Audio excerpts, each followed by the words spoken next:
Rat Ogres, Tactical Glue for Skaven and Clan Eshin.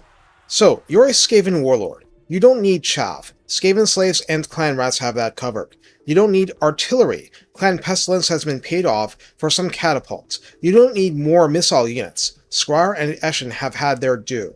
No, what you require is something that works with every aspect of your army, a force multiplier that makes everything better, with the speed and impact to remain relevant in all phases of battle. Enter the Rat Ogres. This is your story. Recruited for 800 gold and 200 upkeep, let me tell your story by comparing your recruits to basic trolls, which cost exactly the same. What do you get are 16 Rat Ogres on an Ultra scale, and health is 7,728 unit wide. Armor is 30, which is a bit fleshier than Trolls. Leadership begins at 56, which is better than the 45 of Trolls and the 35 of Skaven Slaves. Speed of 60 and charge speed of 80 mean that most of the edge over Trolls is in regular speed for repositioning. Keep in mind, this unit is not infantry, therefore strength in numbers will never apply, so no speed debuff and no benefits from that trait. Melee attack begins at 26. This doesn't look like much, but regular cavalry doesn't have high figures. Attack interval 3.8 seconds is at the somewhat neurotic level, splash target size is medium, so bore boys on down, and max targets actually damaged by attacks is 4, same as trolls and regular Kroxigors, independent of how many are sent flying. Melee defense begins at 26, equally not that high, but it's also better than Skaven slaves get. Trolls were 34 attack and 32 defense, by the way, so they are notably better in a straight-up brawl. Weapon strength 75 is split base 20 and armor piercing 55, whereas trolls were 100 total, split 30 and 70. Charge bonus is 46, and mass is 1500, just like the troll. Oh, what was that? What was their charge bonus? Oh, trolls have charge bonus 24, 22 worse than Rat Ogres. So the first thing you should really understand about Rat Ogres is that they're the lance cavalry of monstrous infantry. They are faster, they are not as good in a straight-up fight, and they benefit massively from the charge bonus. As for traits, they have Causes Fear, and not that much in the Skaven roster does. Hide in Forest, count as siege attackers, count as Molder monsters for Packmaster purposes, and there's some really notable synergy there. They have Scurry Away if leadership is wavering or lower for plus 10% speed, no regeneration here like Trolls, and they have Frenzy. So, while their leadership is above 50% of starting value, they are immune to terror in addition to fear. They receive melee attack plus 10, so already up to MA 36, and their weapon strength and charge bonus go up plus 10% each, so 82.5 total damage, and charge bonus 50.6. I imagine it rounds up. So, this is a fast, high mass, and if I didn't mention before, absolutely fantastic charge animation and general animation unit, a frenzy-using bully unit reliant on powerful impact and either kicking weaker opponents down or trading extremely well with hardier opposition and getting help. And if they don't get help, their leadership is better than Trolls, but they'll break, though that's what Shock Collar from a Packmaster is for. What about the Regiment of Renown, the Pit Fighters of Hell's Deep? Recruited for 1050 gold and 263 upkeep, rank 9 status means leadership 66 or 10 better, melee attack 34 or 8 better, that's before frenzy adds 10, melee defense 34 or 8 better, and have exactly 2 other quirks. Immunity to psychology, so terror has no bearing on them full time, and Berserk, the Norscan trait that... seriously? A countdown of 100 seconds to get up to plus 20% physical resistance, plus 13 melee attack on top of Frenzy.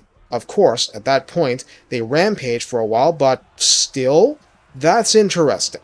Skaven warlords, etc. specking the red line will get Molder Knowledge at 3 pips to get speed plus 10% and charge bonus plus 12 flat for Rat Ogres. Wait, so we have a cavalry-style monstrous infantry unit, and we just made it run faster and smash harder on a charge. At rank 7 and above, mutagenic elixirs as armor plus 10, leadership plus 5, and physical resistance plus 10%, making them a lot hardier. In the tech tree, something general like set examples as plus 3 leadership across the board.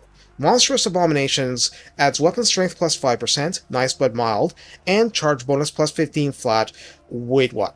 So, charge bonus 46 plus 12 plus 15, then plus 10% more from Frenzy while Frenzy is up, so charge bonus 80. As in, what you see from some heavy chariots.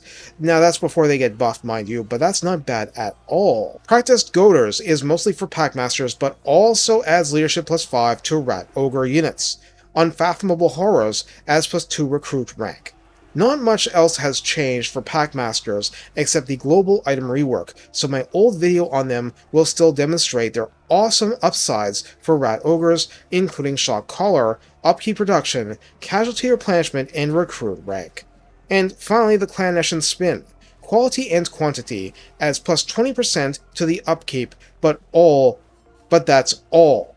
Rat Ogres get leadership plus 10, but all Rat Ogres, even rank 0 ones, get leadership plus 10 right then and there, and if rank 7 or above, melee attack plus 6 and melee defense plus 6, too.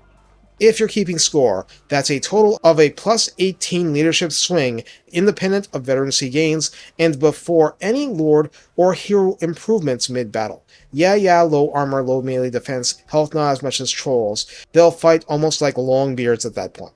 For a while. Because the chin is still suspect. So how do you deploy Rat Ogres to batter and bludgeon? Here is the real alchemy at work. Due to the strength in numbers debuff, by default, and until some juicy techs offset things, etc., Gutter Runners and Night Runners do not run as fast as the Rat Ogres. The Rat Ogres are a very different deal than Doom Flayers, which are basically armored chariots, but they benefit immensely from mixing in with your chaff if they indeed have to fight in melee longer term. Have wide enough pounds to send your zero friendly fire melee attacks through your own chaff to hit the enemy, and despite the armor, the low entity number means a whole lot of spells affect them far less than the ankle biters around them. They are also blatantly anti-armor, so have a natural advantage against typical lance cavalry, not sword and board heavy cav, and not blood knights with lances, but typical? Yes, and in other words, are not so slow, they can't be used to assault the backline completely, not so low health, they can't at least threaten the middle missile line, and they are just plain good at slamming into infantry formations. This is the monstrous infantry you need, and since no one forced you to play Skaven, they're also what you deserve. But you can work with this.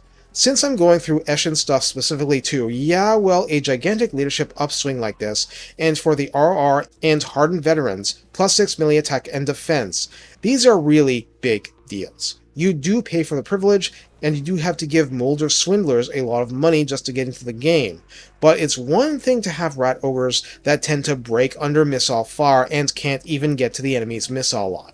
It's a completely different story if they do not break. All of a sudden, Rat Ogres are increasing the output of basically everything you're using, able to play ping pong with missile units like slower moving Reichsguard, amazing frontline support, brutal if risky counter cavalry charging, and they might be able to pitch in against some characters. You just need to keep it pounded into your rat skull that they're meant to charge, and then to stay in the fights they can actually win. They're bullies, and they're great at punching down. Height has its advantages. What this does, if it goes well, is to reduce pressure on other parts of your force and put pressure on the enemy side. They have the speed to weave in and out of the center of gravity of the battle, to hit things at the margins and return to the center to smash more. This is your path to success. That's a long-form way of saying using them as frontline brawlers is a waste, and at the very least, use them with actual frontline chaff. How do you make them even better? Use them with non-chaff. Storm Vermin and Plague Monks. The latter are less defensively oriented and therefore benefit proportionately more from disruption, but both benefit immensely from providing things that they lack, such as fear and extra armor-piercing damage. So do that. Do it with great aggression. That's what the Rat Ogres are all about. Please like, subscribe, and leave those juicy comments. Take care, and have fun rearranging some troll's face. And if the nose regenerates and straightens out, just smash it again. Let's not overcomplicate this.